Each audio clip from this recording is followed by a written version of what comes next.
Boa noite a todos. É com alegria que retorno a este espaço para refletir com tantas pessoas amigas, queridas, sobre a doutrina espírita, a doutrina que nos consola, que nos mostra o caminho a seguir. Sabemos que estamos com a presença de Jesus conosco, porque Ele já nos disse há 2000 anos, onde duas ou mais pessoas se reunirem em meu nome, eu lá estarei com eles. E com certeza aqui estamos reunidos em nome de Jesus, que é o nosso modelo e guia, segundo consta do Livro dos Espíritos. Trago hoje para reflexão a lei de sociedade e acrescentando a ela esse subtítulo de conviver é preciso, para tornar mais específico o tema e não despertar dúvida. Nós vamos falar das nossas convivências, dos nossos relacionamentos humanos.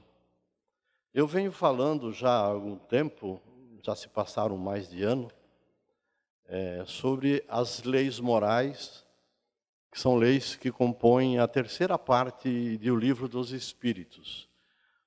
Essa lei de hoje já é a 7ª lei, e considerando que o tempo faz com que a gente esqueça dos conceitos, das ideias já debatidas, considerando também que muitas pessoas que aqui estão ouvem-me hoje pela primeira vez, então me parece prudente e necessário um breve retrospecto e trazer para nós todos o conceito de lei moral dentro da doutrina espírita. Kardec perguntou aos espíritos protetores se as leis morais, leis da natureza, eram leis de Deus, e a resposta foi que sim. São as leis da natureza, são leis de Deus.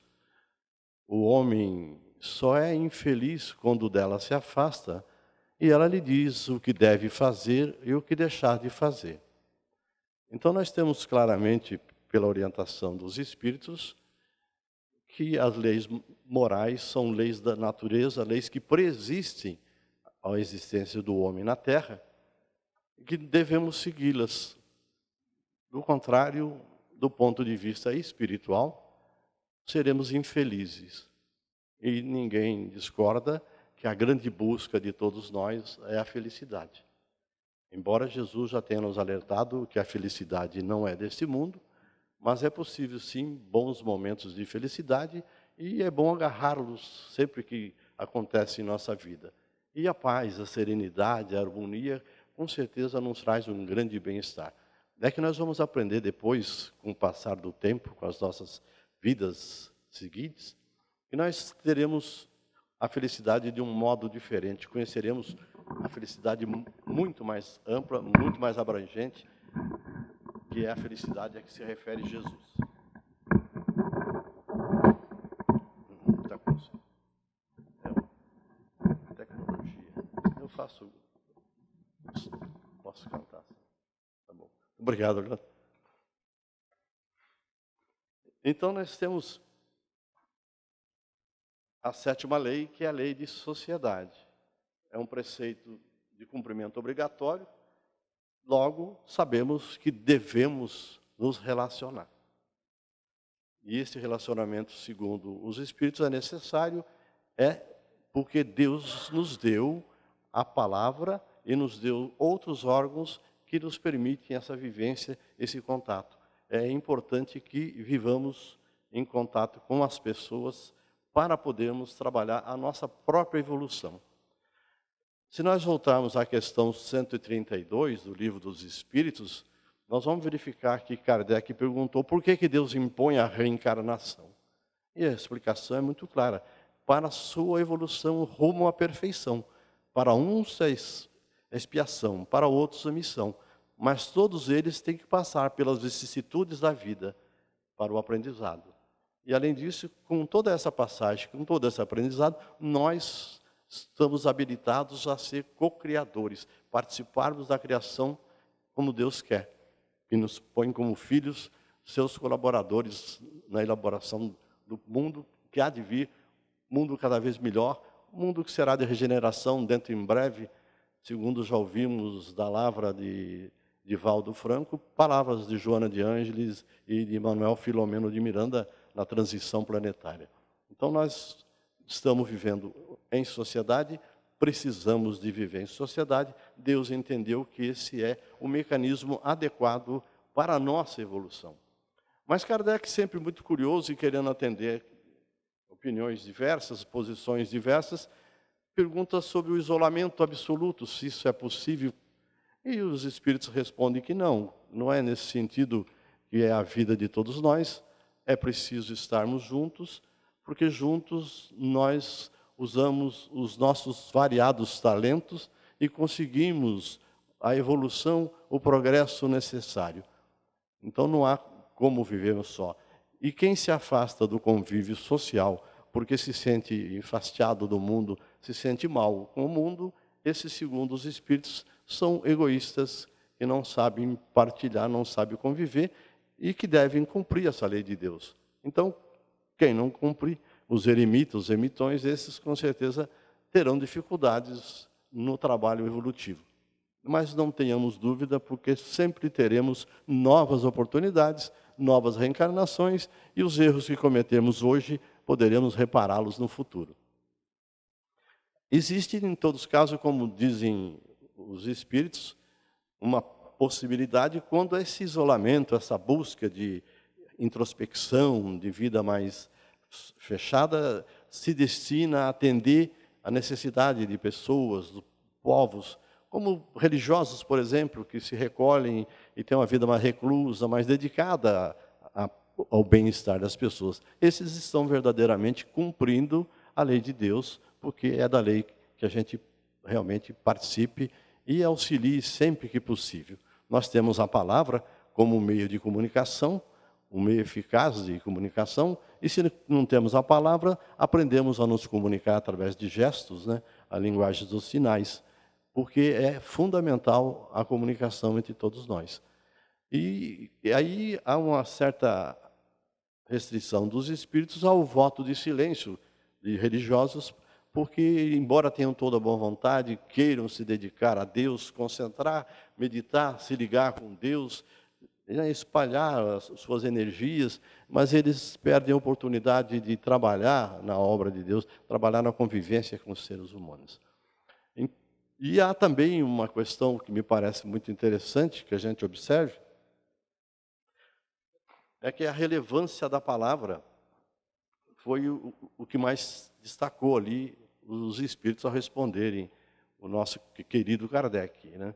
Então, a Bíblia traz alguns exemplos, o Evangelho traz exemplos, e nós vamos fazer assim, algumas observações assim, para a fixação dessa importância, né? A primeira ideia que me ocorreu foi lembrar da Torre de Babel, quando os descendentes de Noé, vindo do Oriente, encontraram uma planície e ali resolveram eles construir uma cidade e uma torre que os levasse ao céu. Eles falavam a mesma língua, as mesmas palavras, conforme consta do Gênesis. Mas Deus não gostou dessa petulância, dessa pretensão deles, e resolveu descer à terra e confundi-los. E para isso, fez com que cada um falasse língua diferente, e a consequência foi que eles se dispersaram pelo mundo.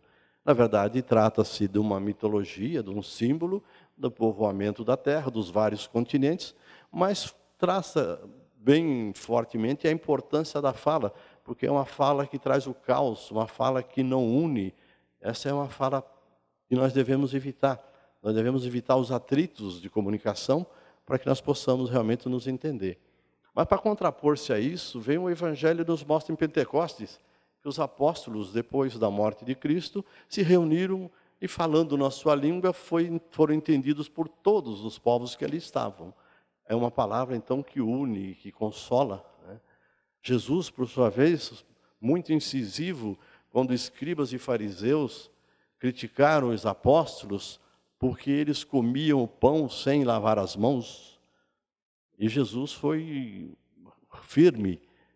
Não é o que entra na boca do homem que contamina. O que contamina é o que sai da boca do homem. Porque o sai da boca do homem vem do coração, é de onde surgem os maus pensamentos, as fornicações, o adultério, o crime. E Jesus usou uma expressão forte, né? Mais uma vez, dando sentido à palavra na nossa vida, na nossa comunicação. Afastou, sim, os fariseus, que são hipócritas por excelência, já pelo próprio nome, né? E nós temos também aquela fala bonita de São Paulo, na Epístola aos Coríntios, no capítulo 13, quando ele fala assim: mesmo que se eu tivesse a língua dos anjos, mas se eu não tivesse amor, ou não tivesse caridade, eu não seria nada. Então, não vale a palavra bonita, a palavra florida, buscada, calcada em dicionários para impressionar, porque o que vale é a palavra que vem do coração. Se ela não passar pelo coração, ela não vai chegar a Deus, não vai chegar a lugar nenhum. Então, é isso que nós devemos entender sobre a importância, então, da palavra dentro da nossa comunicação, dentro do nosso dia a dia. Nós estamos todos os dias levantando falando bom dia e deitando falando boa noite, e com tantas palavras pelo meio do caminho. Então nós devemos estar atentos à nossa fala, porque ela é fundamental para o nosso bem, para a nossa evolução, e consequentemente ela pode ser fundamental para o bem, para o desenvolvimento dos demais.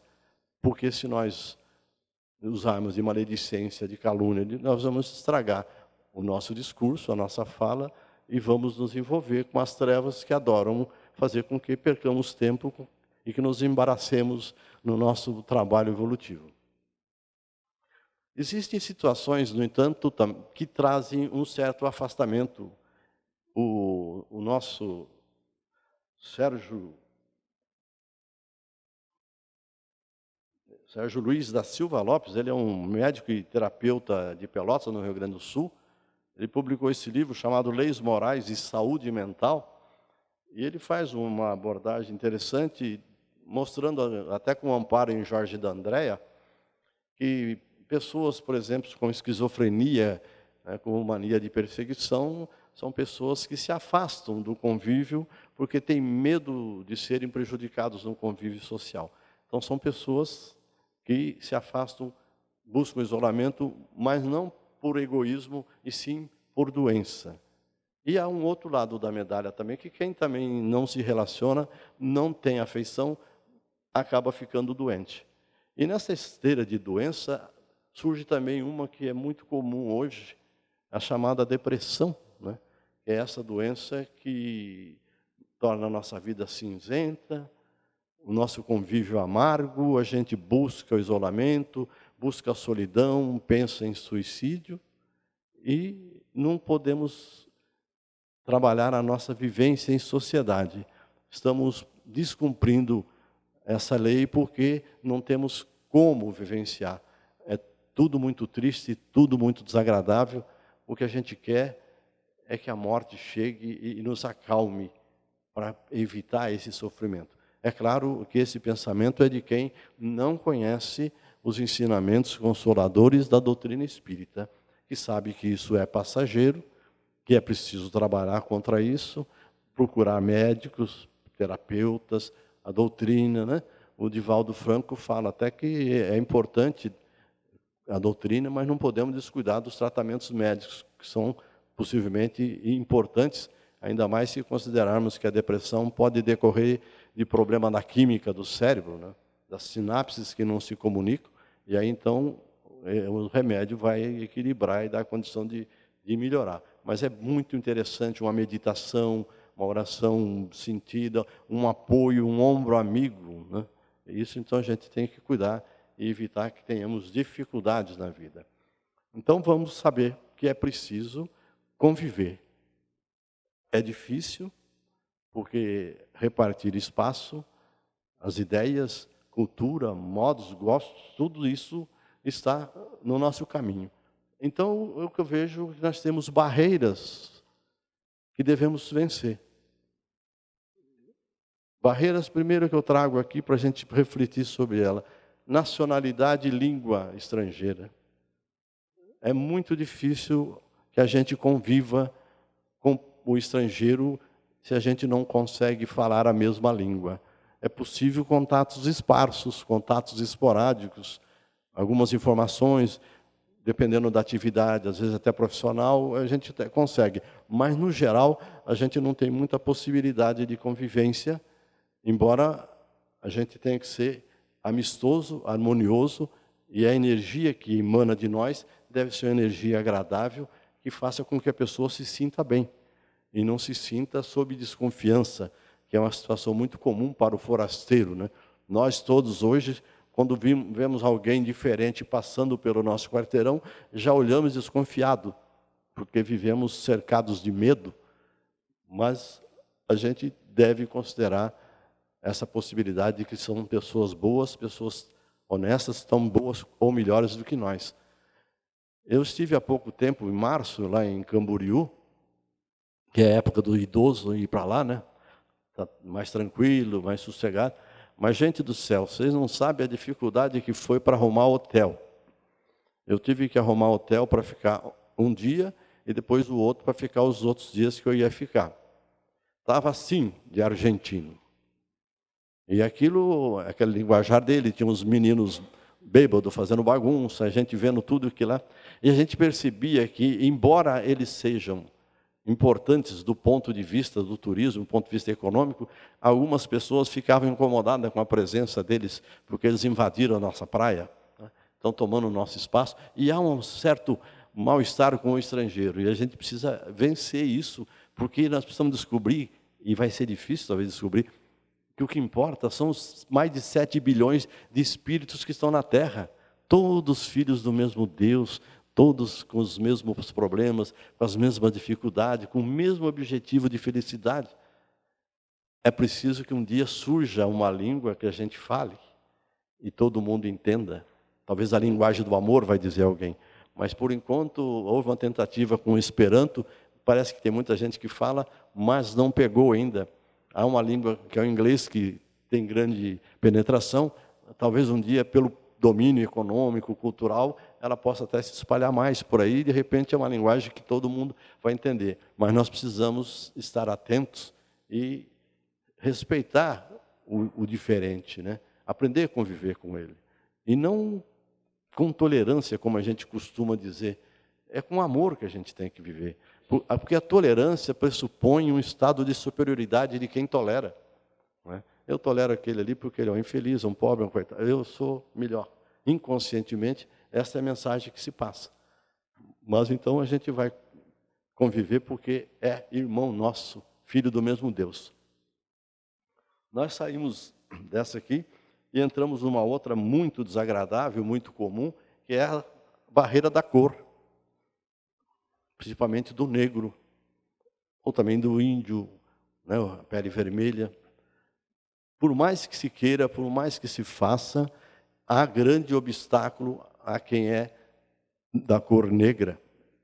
Sofre preconceito, sofre dificuldades, são muitas vezes alijados de espaços, são vistos com maus olhos, são agredidos fisicamente, às vezes mortos por aqueles skinheads e outros grupos de raça pura, raça branca, né? Aquela raça que Hitler queria que fosse a predominante no mundo, e por causa daquilo matou judeus, matou negros, ciganos, prostitutas, homossexuais e tudo isso, né?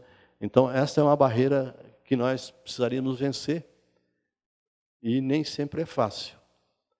Mas se nós não vencemos, talvez a gente volte negro para aprender a vivenciar na pele negra o que é ser negro numa sociedade predominantemente branca.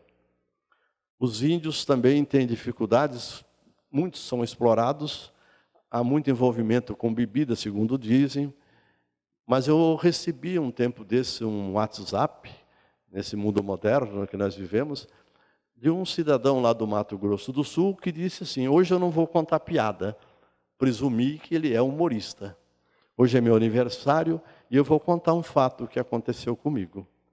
Eu estava na rua, perto do mercado, chegou um índiozinho e falou assim: tio, você me dá um dinheiro para eu comprar bala ali no mercado?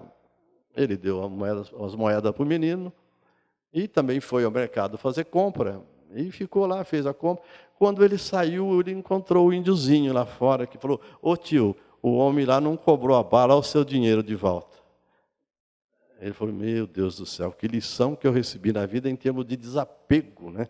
Em termos de honestidade de proposta. Eu pedi dinheiro para comprar a bala, não precisei, não vou ficar com esse dinheiro. Então, são lições que os índios podem nos dar, né? Basta que a gente tenha olhos de ver, tenha paciência, né? Então, isso acontece todos os dias, temos lições várias, né?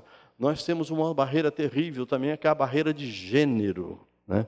Masculino, feminino, homossexual, né? Nós temos uma sociedade um tanto quanto misógina, sexista, né? Como se fala, e nós encontramos isso na própria Bíblia, né? O papel da mulher trazendo grandes dificuldades. E isso é preciso que a gente consiga superar.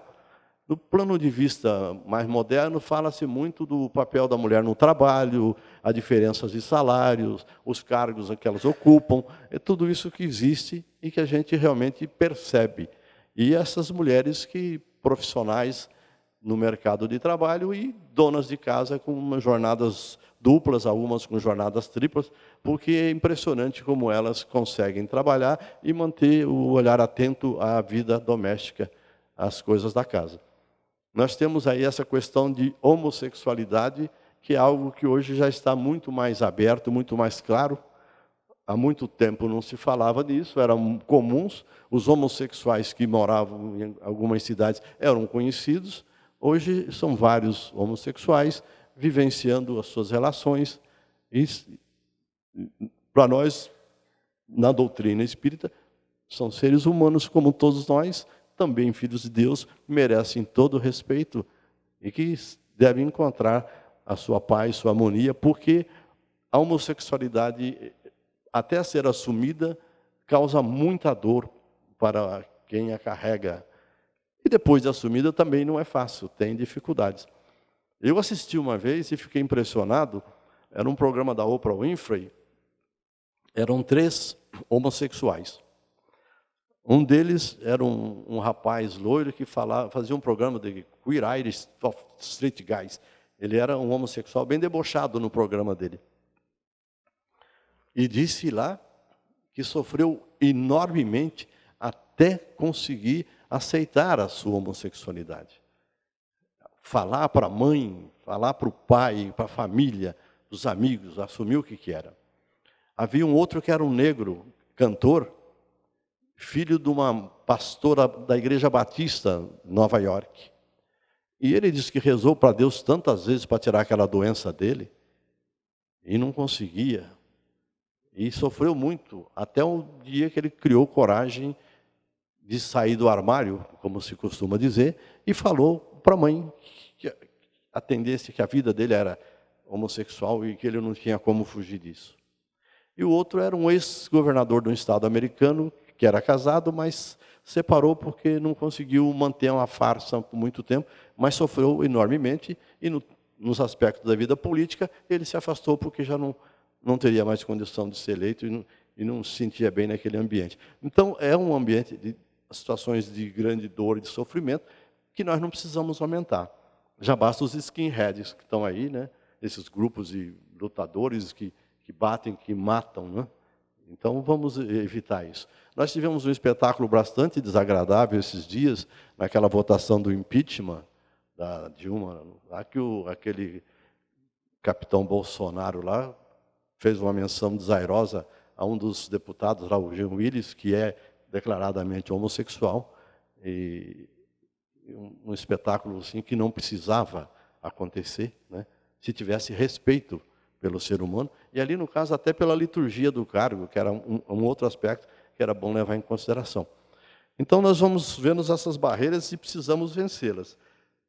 Nós temos uma outra barreira que não deveria existir de forma nenhuma, que é o credo religioso. Se a religião é de religar, é de voltar a Deus, nos ligar a Deus, todos nós deveríamos estar tranquilos na mesma prática, no mesmo estudo, na mesma vontade de fazer o bem. Mas, infelizmente, existem dificuldades enormes, há preconceito em várias partes do mundo. Nós falamos hoje com a boca cheia e triste do Estado Islâmico, que resolveu aproveitar a internet, a mídia, de uma forma geral, para fazer os assassinatos, né, de crentes ou de jornalistas, mostrando uma postura assim, extremamente perniciosa, procurando embasamento em Alá, né, no Deus deles, para fazer essa prática homicida. É claro que nós, se voltarmos os olhos ao passado, veremos que nossas igrejas do passado também cometeram vários tipos de desafios para o crescimento espiritual, né? Foram muitas mortes, muitas guerras, muitas inquisições, muitas fogueiras, né? Tudo isso, então não deveria, dentro de quem se busca ligar com Deus, uma prática desse nível, uma prática desumana. Vamos então procurar nós, que somos espíritas e que sofremos um pouquinho de preconceito ainda, né? Compreender muito bem isso e não fecharmos os olhos e nem virarmos a cara para ninguém. Não importa se seja evangélico, daqueles mais radicais, não importa o que seja, não importa que seja ubandista, ou se que seja candomblessista, como já fizeram há pouco tempo no Rio de Janeiro, atacaram uma moça do candomblé, porque ela estava com aquela vestimenta indo para o trabalho, e agrediram porque não suportam esse tipo de religiões africanas. Isso tudo é preconceito, é primariedade, é animalidade do ser humano ainda, que se diz cristão. Aliás, por se dizer cristão, nós vimos, infelizmente, durante um bom tempo aqui, parece que agora a coisa se acalmou, bastante raiva, bastante ódio no ar, de grupos que se degladiavam, uns defendendo o governo, outros contra o governo. Havia muita raiva, muita discussão. Sabemos que muitos amigos deixaram de ser amigos, porque dentro desse aspecto político também, que é uma barreira a ser vencida, eles se posicionaram em lugares contrários e parece que as pessoas querem uma posição hegemônica, um pensamento único, o que não tem nenhum significado para nós. Os pensamentos devem ser livres, todos devemos poder pensar e fazer aquilo que queremos, desde que, é lógico, não prejudiquemos o outro, não descumpramos as leis. Então, é uma barreira também, essa barreira política, né?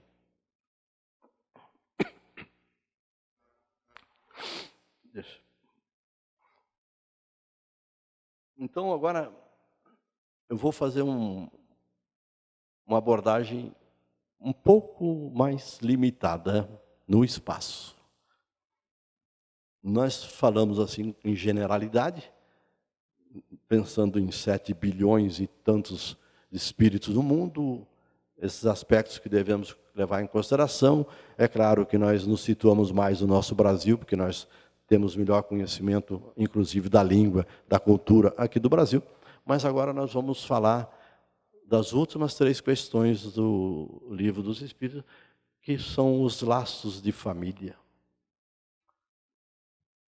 A família é a base da sociedade.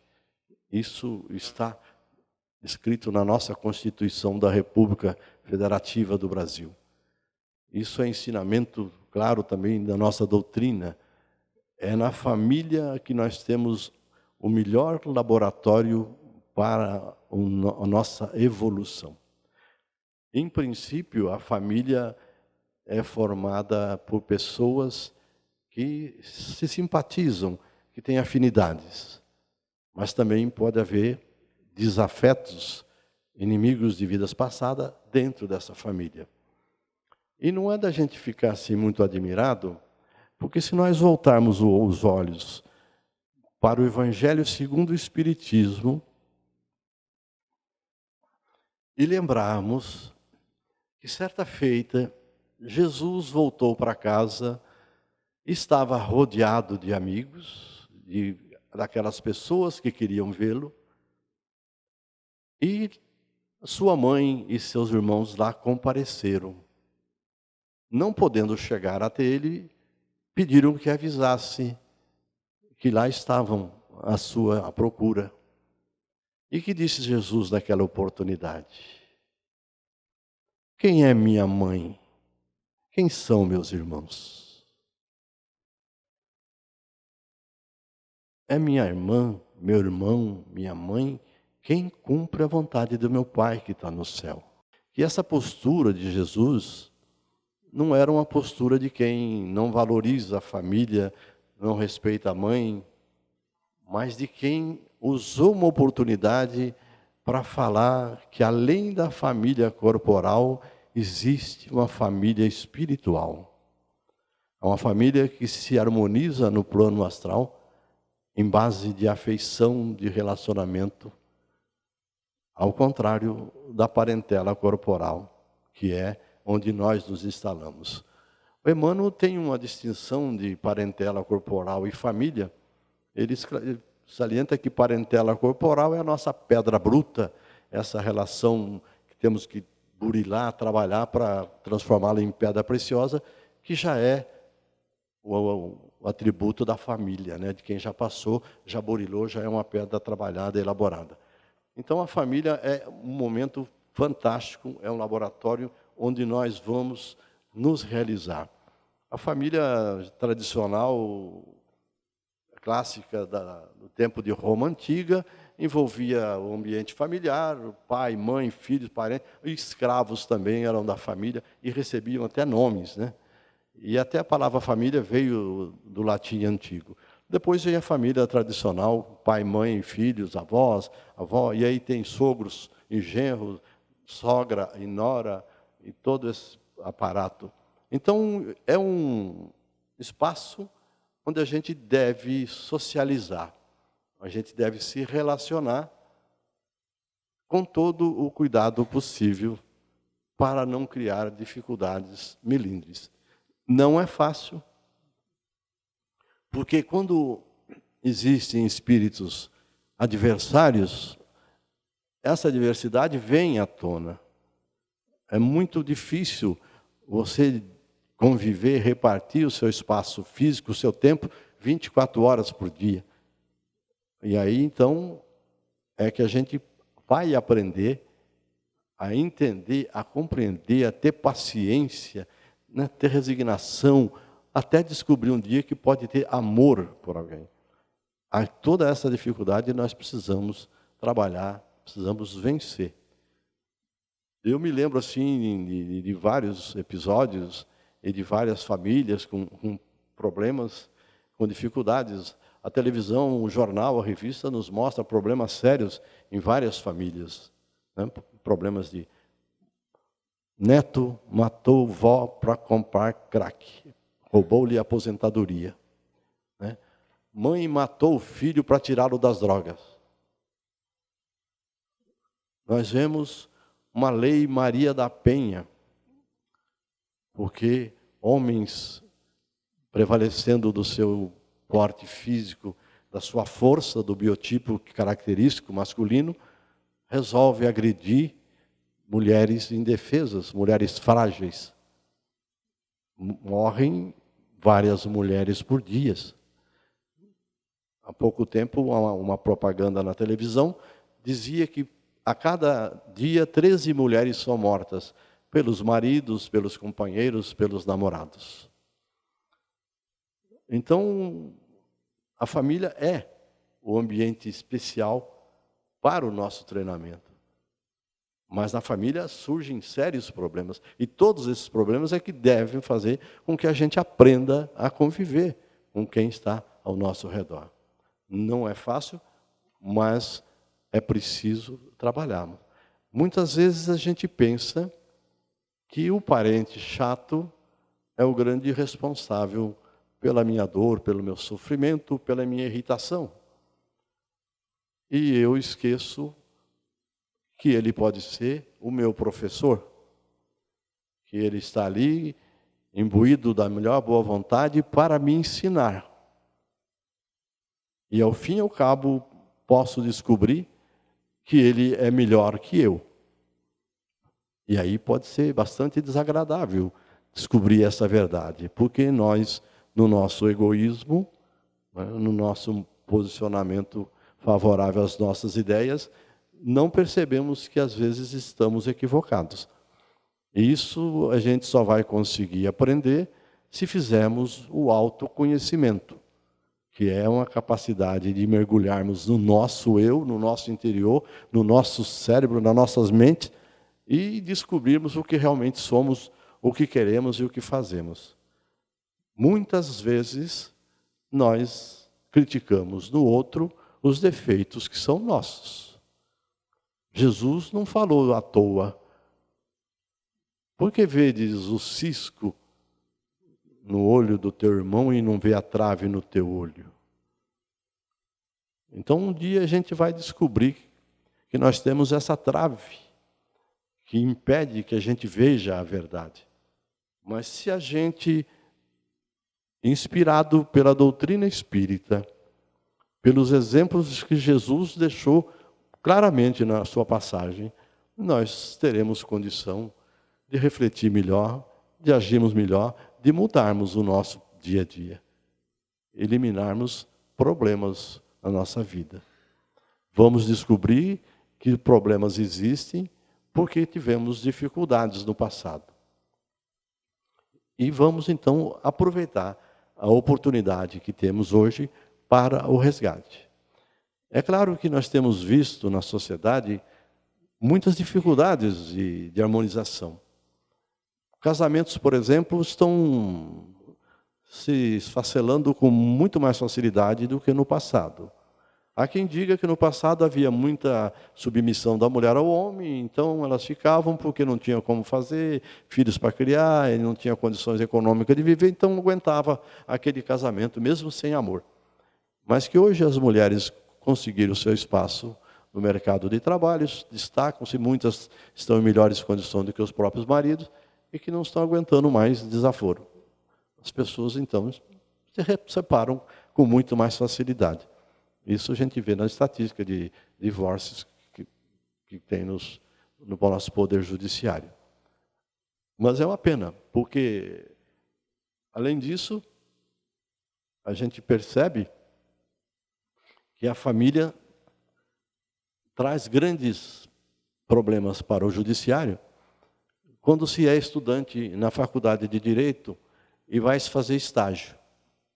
Quando vai atender as pessoas carentes, 80%, 90% dos que lá comparecem são problemas da vara de família. É questão de adoção, né? É questão de pagar a prestação alimentícia, é a questão de reconhecimento da paternidade, é a questão de visita compartilhada, todos esses problemas assim, são problemas extremamente sérios e estão lá no dia a dia de quem faz esse tipo de atividade. Eu tenho um filho mais novo em Curitiba, ele é professor da Tuiuti, e além de técnica de trabalho, prática de processo do trabalho, ele coordena um serviço de mediação e de conciliação da universidade dentro do Fórum de Santa Felicidade, em Curitiba. E lá, então, eles têm um laboratório fantástico. E eles aprenderam, desenvolveram com o tempo, a ideia de que não deve se preocupar com conciliar processo, resolver processo. Eles devem resolver as pessoas, atingir a essência e descobrir a causa do mal para que as pessoas possam se resgatar com dignidade e se respeitarem, ainda que não possam ter o amor que talvez devessem ter, mas que já não tenham mais a mágoa e o ressentimento. Há pouco tempo ele teve um atendimento lá e foi fracassado. Eram dois irmãos que estavam um com 36, o outro com 38, e desde os 8 anos do mais velho, 30 anos, portanto, eles se tornaram inimigos. Crianças de 8, 6 anos. E eles estavam numa disposição geográfica assim, eles moravam num quintal grande, um na frente, numa casa, outro na casa do fundo, a mãe na casa do meio. Eles tinham 12 processos criminais. Cabeça quebrada, braço quebrado, dente quebrado. A mãe não conseguiu conviver com isso, mudou-se da casa onde morava. Aí meu filho trabalhou com eles um tempo, com os advogados dele, tudo tentando uma conciliação, uma mediação, um entendimento, uma pacificação. E eles foram um pouco resistentes, conseguiu marcar uma outra, apesar de eles estarem renitentes, E na outra eles chegaram e falaram, não tem acerto.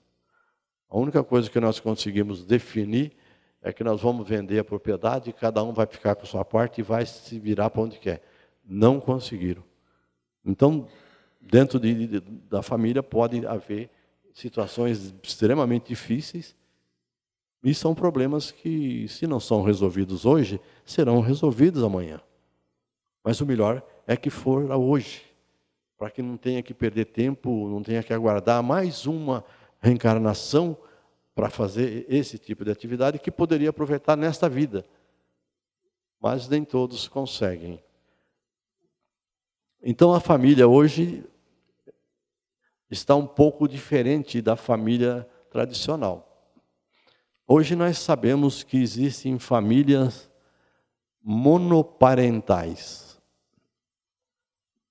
Monoparentais, família de um só. Ou o pai, ou a mãe, ou a avó, às vezes. Nós lá no Lins de Vasconcelos, que é a obra social que nós desenvolvemos pelo Caminheiros lá no Guaiapó, nós temos várias crianças que são criadas pela avó.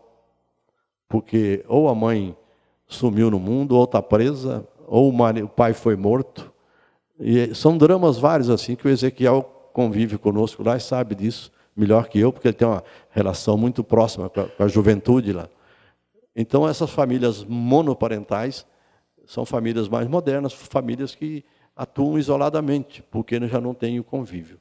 A família tradicional, claro, é marido e mulher, né? E nós temos também hoje, trazendo assim uma certa discussão, um certo frisson na sociedade, que é a família homoafetiva, a família de homossexuais, mulheres ou homens, né? E aí estão eles nessa vivência e lutando para reconhecimento dos seus direitos, problemas de natureza patrimonial que eles querem regularizar, mas existe quanto a isso várias equipes, várias pessoas que condenam, que criticam, né? Mas são direitos que as pessoas têm de traçar o seu caminho, de viver a sua vida, porque essa é a sua índole, a sua tendência sexual, né? Não opção sexual, como alguns costumam dizer, porque ninguém opta por algo que não lhe vai trazer grande bem-estar na sociedade. As pessoas preferem a coisa mais cômoda. Então, essas famílias têm uma questão muito séria hoje, muito discutida, que é a adoção de filhos. É lógico que o nosso livro dos Espíritos, de 1857, não abordou essa questão, mas nós não podemos nos furtar a pensar um pouco nisso, né? A minha nora, aqui de Maringá, ela é psicóloga e doula. Doula, para quem não sabe, é a profissional que trabalha com gestantes para preparação para o parto natural, parto normal. Há algum tempo atrás, ela atendeu um casal de lésbicas que queriam ter filho.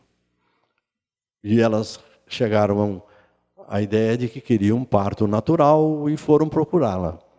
E ali fizeram o seguinte concerto, o seguinte acerto. Uma delas cedeu o óvulo, a outra recebeu o óvulo fertilizado e fez a gestação. A menina nasceu, parecida com aquela que cedeu o óvulo, e 6 meses depois, a que cedeu o óvulo apaixonou-se por outra, abandonou as duas e foi embora. Essa entrou num processo depressivo, tristonho, mas já se resgatou, já se recuperou disso. Mas são dramas da vida, né? Em todos os casos, se é um homossexual feminino, há essa possibilidade de gestar. O masculino não há essa possibilidade. Obrigado. O masculino já não há essa possibilidade, então o que cabe a eles é a adoção pura e simples ou arrumar alguém que seja uma barriga de aluguel para que eles possam ter filhos. As pessoas, de uma maneira geral, estranham e ficam preocupadas com a ideia de que alguém possa ter 2 pais, por exemplo, né? Como é que você vai explicar isso lá fora?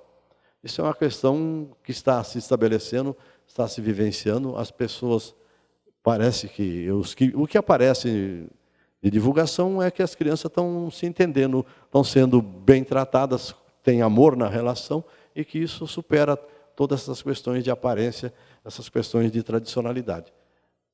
Se é o que vai prevalecer, como é que vai se resolver isso, nós não sabemos. Mas há pouco tempo alguém perguntou para um menino lá no programa do Serginho Groisman, Altas Horas, como é que ele tinha encarado a ideia de ter 2 pais. Ele falou assim, do mesmo jeito que se encarou ter pai e mãe. Para mim não fez diferença nenhuma. Não importa que eles me amam, e eu amo eles. E acabou a história. Então, uma situação bem resolvida. Se não for bem resolvida, se criar problema, é uma questão de psicologia, uma questão de reencarnação, de interpretar e de entender por que é assim. Mas tudo há um sentido, porque nós aprendemos que nenhuma folha cai de uma árvore se Deus não permite. Deus permite que isso aconteça para que a gente possa lidar com várias situações e pôr à prova o nosso sentimento, o nosso interior, o nosso conhecimento, a nossa cultura, a nossa educação. Vamos lidar com todo respeito por quem quer que seja. Posso não ter, assim, afinidade para compartilhar, para conviver, mas posso respeitar, sem me preocupar nem um pouco. Nem que estejam lá, de mão dada, se abraçando, não me importa nem um pouco isso.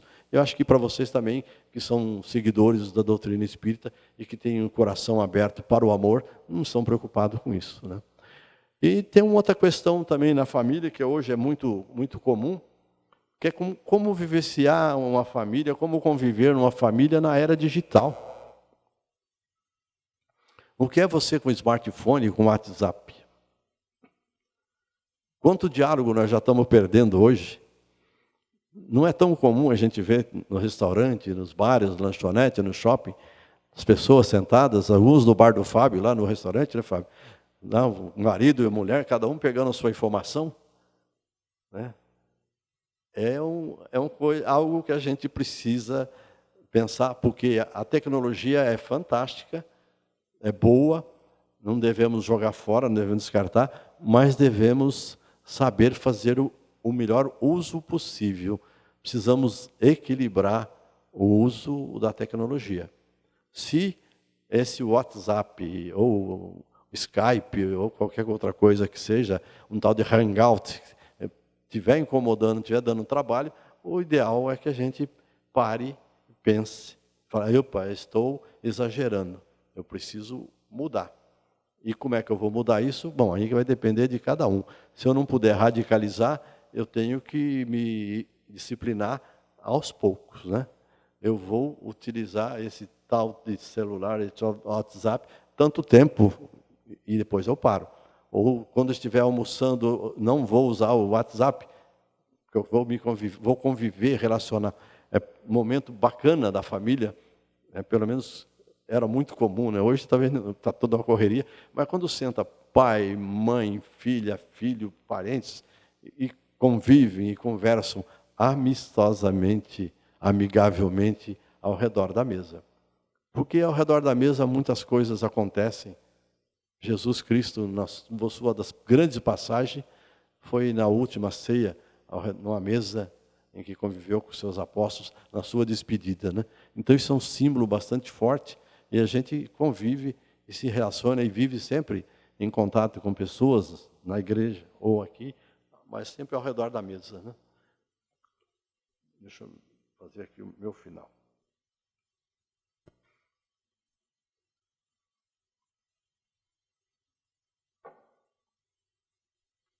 Então nós temos essa vivência, convivência ou ética na vida que está de acordo com a exigência das leis naturais. Vamos cumpri-la, porque ao cumpri-la nós seremos felizes, né?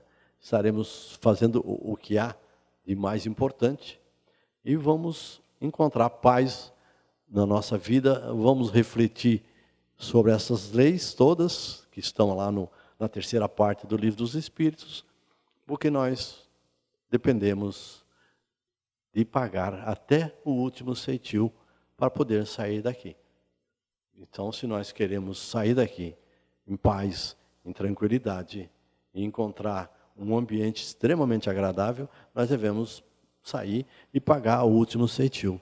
Mas eu vou aproveitar um tempinho aqui, eu quero contar uma história que eu já contei outras vezes, mas que eu acho assim, muito interessante para fixar a importância do ambiente familiar no relacionamento, no resgate espiritual. Eu vou falar de uma coisa bastante conhecida, que se chama O Nosso Lar, de André Luiz, que todos nós sabemos que ele foi acolhido, que a mãe dele era um espírito de grande valor, né? Havia grande possibilidade de intercessão, mas o pai dele estava perdido no espaço, envolvido com as duas amantes que tivera na terra, segundo a informação que ele deu à mãe. E para resolver esse problema, esse imbróglio todo, essa dificuldade, havia sido convencionado no plano espiritual, com todos os mentores, que eles, o pai, as duas amantes, reencarnariam compulsoriamente, e a mãe reencarnaria normalmente, e por certo reencarnaria depois do pai, porque para se casar é preciso que o homem seja mais velho, né? A mulher mais nova. E aí as duas amantes voltariam como filhas do casal. Vocês vejam só que estratégia fantástica, né? Então aquela mãe amorosa, fantástica, cheia de qualidades, embalando no ventre uma criancinha que está nascendo, que se formando, falando de amor, de harmonia, de felicidade de Deus. E vai trazer essa criança, pôr no seu colo, amamentar, limpar, fazer dormir, todo o carinho, todo o desvelo. Essa criança vai se apaixonar por essa mãe. E esse pai vai ver ali naquele corpinho frágil, pequenininho, nada daquele corpo sedutor que o envolveu no passado, mas alguém que está ali amorosa, que precisa do seu carinho, do seu cuidado. E assim vão. A possibilidade do resgate. Harmonizar as energias da sexualidade, a energia do amor, que vai superar a sexualidade, e vai fazer com que eles se relacionem bem, perfeitamente, harmoniosamente, e possam depois seguir sua vida sem esses resquícios, sem essa marca, essa cicatriz no perispírito.